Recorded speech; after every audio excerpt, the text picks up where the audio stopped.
52 degrees in Deqar in southern Iraq. Despite the heat, the inhabitants of this village stay outside while they can. It doesn't last for long. In just a few minutes, the air becomes impossible to breathe. Here, sandstorms are particularly violent in the summer. Do you see all this sand? It comes from here, from there. Look at these storms. What can we do? Abbas studied within these walls. When the wind picks up, nothing can stop the desert sand. This is how we live. Look at our school, buried, dust everywhere.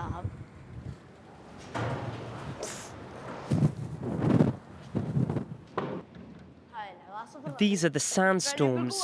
We are barely surviving. If we didn't have work or something, we wouldn't live. There is no water. The earth buries us. No one can live in this place if they aren't used to it. We've been here since the days of my great-grandfather. I tell myself, continue this way, wait a little, and then leave. We can't live here.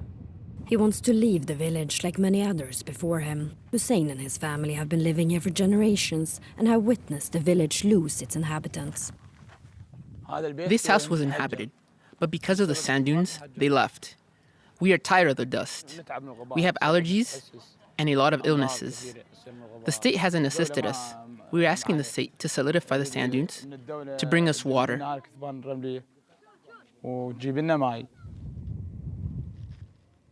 There are only about 100 people left in this deserted village, 30 kilometers from the nearest town. Increasing temperatures, decades of neglect and destruction of the soil during wars have turned the land into sand. Professor Rahim Hamid studies the consequences of desertification for the inhabitants.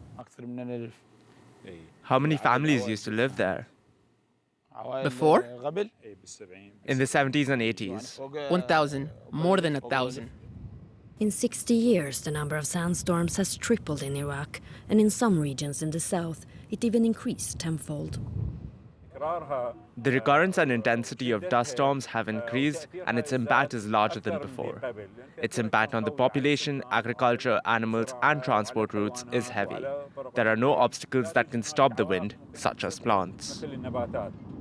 He's part of a committee of experts advising the government on projects like this. These banks are erected as barriers against moving sand. According to the Ministry of Agriculture, nearly a quarter of Iraq's territory is already suffering from desertification, and more than half of the country could be affected in the years to come.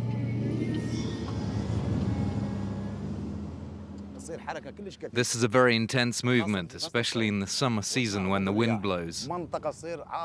The area becomes stormy and yellow. There are areas with 2-meter-high sand dunes. We are forced to transport mud soil with machines to cover them. We have created about 30 mounds in an area of 600 hectares.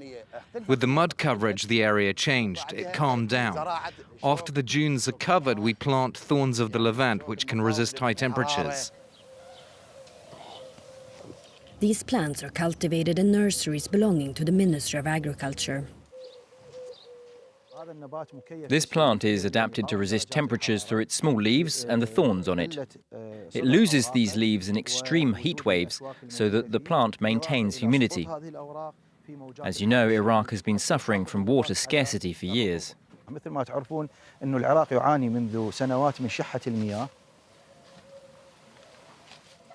It takes 3 to 6 years for these trees to be effective against desertification, but projects are often delayed. This added problem, a lack of funds, has greatly affected our work in combating desertification.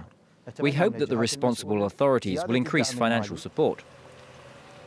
Last year, Iraq's Prime Minister announced a plan to plant 5 million trees across the country. So far, they have mostly been planted in urban areas. Certainly until now, our efforts to face desertification are insufficient. But we have a clear vision and consider confronting desertification and facing dust storms a real challenge. The situation is critical. By 2030, temperatures are expected to rise and water resources decrease. turning land into sand and forcing even more Iraqis to leave their homes.